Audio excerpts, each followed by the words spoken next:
পাঁচ শ্রেণীর মানুষ কি পাবে না? জান্নাত পাবে না। একটা হলো স্থায়ীভাবে জান্নাত পাবে না, সেটা হলো যারা কুফর করবে।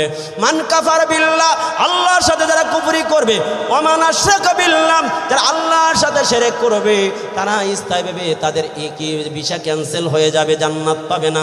দুই নাম্বার হলো ওই ব্যক্তি যারা কি হবে, সাহিবুল বেদাআ, বেদাত যারা করবে তারাও কি হবে, জান্নাতের টিকিট থেকে বঞ্চিত হবে। বেদাত হইল ওই জিনিসের নাম যেটা কোরআন সুন্নায় নাই, এমন জিনিসকে ইবাদত হিসাবে মনে করার নাম হলো কি বেদাত।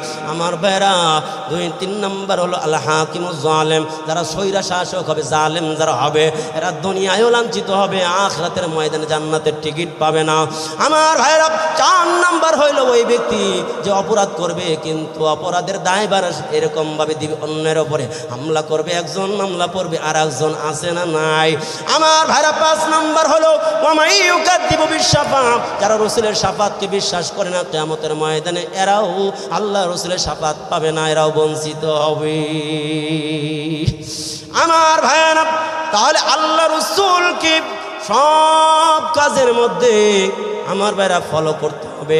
এই জন্যই তো রাসূল বলছেন কি, সল্লু কামা রাআইতুমুনি উসাল্লি, আমার নামাজ দেখে দেখে তোমরা নামাজ পড়ো। আল্লাহ রাসূলের নামাজ দেখছে সাহাবা, সাহাবাদের নামাজ দেখছে তাবিন, তাবিনের নামাজ দেখছে কারা, তাবিন। এইভাবে দেখতে দেখতে আরে বাইতুল্লাহ চালু হয়েছে, তো তারাবি 20 টাকা চালু হয়েছে, তো হয়েছে কোন জামানায়, কথা কয় না।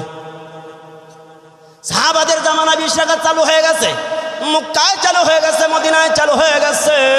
চলতে চলতে চলতে চলতে আজ পর্যন্ত 20 টাকা আছে গো।